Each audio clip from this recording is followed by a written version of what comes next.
how's it going? My name is Jeff, and today we're going to be looking at this beautiful blue metallic 1966 Dodge Charger Fastback. But before we get into the goodies, open the car up and everything like that, first a quick word from our sponsor. Today's AutoHunter Cinema video is brought to you by Land Air Sea. Keep tabs on all your valuable assets from the palm of your hand. Remember, with Land Air Sea, theft is temporary. Visit landairSea.com to order your Land Air Sea GPS unit for your classic vehicle. So in front of me here is a blue metallic 1966 Dodge Charger Fastback. And this is a very cool car indeed. This body style you see here was actually only available in 66 and 67. And this car being a 66 actually has some unique features that we'll be discussing as we go through the walkthrough of this car. Now looking at just from the get-go, this car is featured in blue metallic. It features a tan and black interior with a matte black hood. And of course this big hood scoop which would have been added aftermarket. One of the cool parts about this car, just looking at the exterior, is this full body grille. So another cool thing that's kind of hard to tell because it looks so flush in here is there's actually hidden headlights on each side. So you can see one on that side and one on this side with the sort of seam breaking right here. They flip down to up, which is a pretty cool feature. One of the interesting things about those headlights is the fact that they're actually electronically powered, but in later years they would actually switch to hydraulic and then back in 70s switch back to electric. So that's kind of a weird, interesting mix of things going on in here. Now on the side of this blower, it actually says 6-pack, so let me show you what's sitting underneath here. So we go ahead and reach down on what is one of the worst hood releases in history. And this is a 446-pack. So this is obviously not the original spec for everything that would be thrown in here, but it is sort of a period correct build, including a modification to change everything to disc brakes, and we have an MSD ignition in here as well.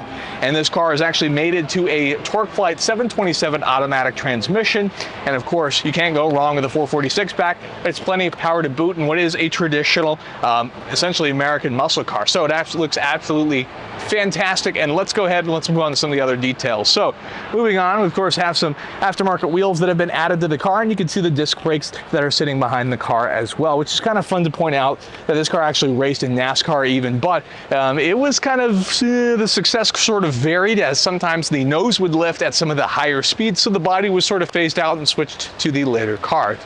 Now this is a very nice touch. So we have a vent window typical of a lot of the early 60s cars. We sort of saw them carry over into about 67 when we started seeing by the 68 model year, a lot of cars had canceled out vent windows, you know, Camaros, everything like that, had sort of canceled those out just with time. Now we have a very sleek line here, which is absolutely gorgeous as far as the windows look. But one of the coolest features perhaps in 1966 for the Dodge Charger, standard was 2 bucket seats in the front and then 2 bucket seats in the rear.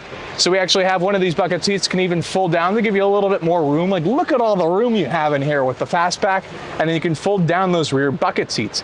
In 67 you could still get the rear bucket seats, but it was an option at the time. Now let's go ahead and let's take a look at some of the interior here. And you can see the shifter in the middle is for that 727 TorqueFlite transmission.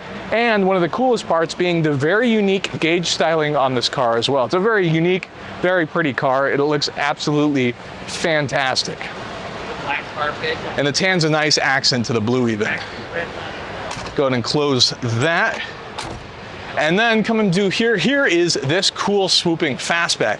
So this was only on 66 and 67. You wouldn't see it repeated with some of the later years of the car, including some of the earlier symbols for Dodge, which is a pretty cool thing to see. The new Dodge Division logo, which is actually used in the new 2023, the electric Charger that we've been seeing flying around. So it's cool to see a resurgence of that image. And now on the back here, we have another unique styling option that's limited to this generation of Charger, and that would be this banner here, which is pretty cool because it's a really unique styling option, and so it's really recognizable whenever you see one of these generations of Chargers. So very cool car indeed. It's a super great driver, and the car stands out in the blue metallic. It's absolutely gorgeous. So what a cool car to check out, especially all the differences when you look at some of the late 60s cars and how this was really developing and moving into a new space for Chrysler and sort of filling that hole as a bigger car over the Barracuda. So very interesting car indeed. So if you guys enjoyed that video and want to buy a collector car of yourself, be sure to check out AutoHunter.com, or feel free to throw a like on this video and get subscribed because we release videos like this all the time. So with that, thank you so much for watching, and I'll see you guys next time.